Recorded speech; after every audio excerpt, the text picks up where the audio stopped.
प्रधानमंत्री नरेंद्र मोदी का संदेश लेकर चीन पहुंचे राष्ट्रीय सुरक्षा सलाहकार अजीत डोभाल ने बड़ा कमाल कर दिया। बुधवार को बीजिंग में एनएसए डोभाल और चीन के विदेश मंत्री वांग यी के बीच जो बैठक हुई उसमें 6 मुद्दों पर सहमति बनी और इनमें सीमा पर स्थायी शांति के लिए भरोसा बहाली से लेकर सीमा पार की नदियों से जुड़ा डेटा शेयर करने, व्यापार को बढ़ावा देने और तीर्थ यात्रा के लिए रास्ता खोलने तक की बातें शामिल हैं, जिसका मतलब है कि कैलाश मानसरोवर की जो पवित्र यात्रा है पिछले कई सालों से बंद थी, अब उसका रास्ता खुल सकता है। चीन के विदेश मंत्रालय ने कहा कि द्विपक्षीय संबंधों को ध्यान में रखते हुए दोनों देश डिप्लोमेटिक और मिलिट्री कोऑपरेशन बढ़ाने के लिए मिलकर काम करेंगे।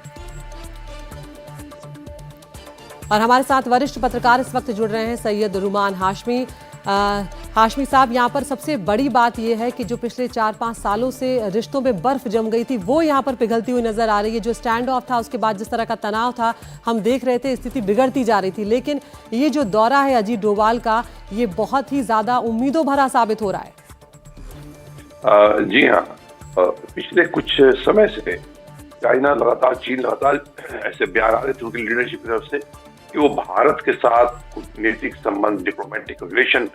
बढ़ाना चाहते हैं, क्योंकि दोनों कंट्री एक सुपर पावर है। इंडियन एशिया परिप्रेक्ष्य में अगर बात किया जाए तो ब्रिक्स को लेकर के भी, ब्रिक्स में भी समझौते को और स्ट्रॉन्ग कॉमन करेंसी की बात चल रही है, जिससे लेकर के डोनाल्ड ट्रंप का बयान आया कि ऐसा अगर होगा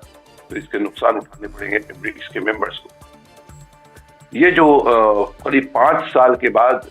डायरेक्ट 1-to-1 बात रही है national security advisor Ajit Doval और चीन के प्राइम मिनिस्टर के फॉरेन मिनिस्टर के साथ। इसके पहले ब्रिक्स की जो बैठक रशिया में हुई थी उसमें प्रधानमंत्री नरेंद्र मोदी और शी जिनपिंग के बीच में एक मुलाकात हुई थी, बातचीत हुई थी कि हमारे बीच सहमति जो है, जो पॉलिटिकल डिफिसिट था, राजनीतिक अविश्वास की जो एक कूटनीतिक अविश्वास की जो कमी हुई थी उसको बढ़ाना चाहिए और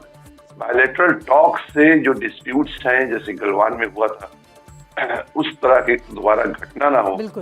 और इस तरह के जो डिस्प्यूट्स हैं उसे बायलैटरल टॉक से आपसी बातचीत के साथ सुलझाना होगा। हाशमी साहब, यहाँ पर यह भी बहुत जरूरी है, अगर देखा जाए एशिया की दोनों सबसे बड़ी अर्थव्यवस्थाएं एक तरह से और दोनों देश जो हैं अंतर्राष्ट्रीय स्तर पर जब एक साथ रहेंगे तो शायद वो बेहतर संदेश जाएगा और दोनों देशों के लिए भी बेहतर होगा।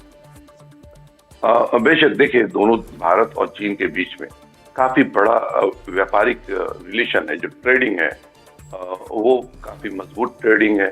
Hundred of billion of dollar की ट्रेडिंग दोनों देशों के बीच में है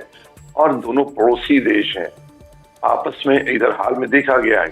चाइना जो है वो पाकिस्तान का बहुत ही करीबी रहा है, वो करीबी है बल्कि, लेकिन अभी चीन पाकिस्तान को लेकर के चीन की तरफ से जो बयान भी आए हैं, खास करके वहाँ जो हमला हुआ है आतंकवादियों का, चाइनीज जो इंजीनियर्स हैं, जो एम्प्लॉई हैं वो मारे गए, उसको लेकर चीन ने यहाँ तक कहा था कि अगर पाकिस्तान से नहीं संभाल रहा है तो हम अपना फौज भेजते हैं, वो संभालेगा। दोनों देशों की, भारत और चीन इस समझता है इस बात को, चाइना खास करके, कि भारत एक ऐसी इकोनॉमिकल पावर, मिलिट्री पावर इतना स्ट्रांग हो चुका है और पॉलिटिकल एरेना में देखे, चाहे वो रशिया यूक्रेन का वार हो या सीरिया का या इजराइल और गजा का जो वार चल रहा है, इन सभी में भारत एक महत्वपूर्ण समय जिस तरह से आप कह रहे हैं बहुत महत्वपूर्ण है ये कि दोनों देश किस तरह से आगे बढ़ते हैं, लेकिन ये भी यहाँ पर देखना महत्वपूर्ण होगा कि क्या चीन अपनी बातों पर टिका रहता है या नहीं।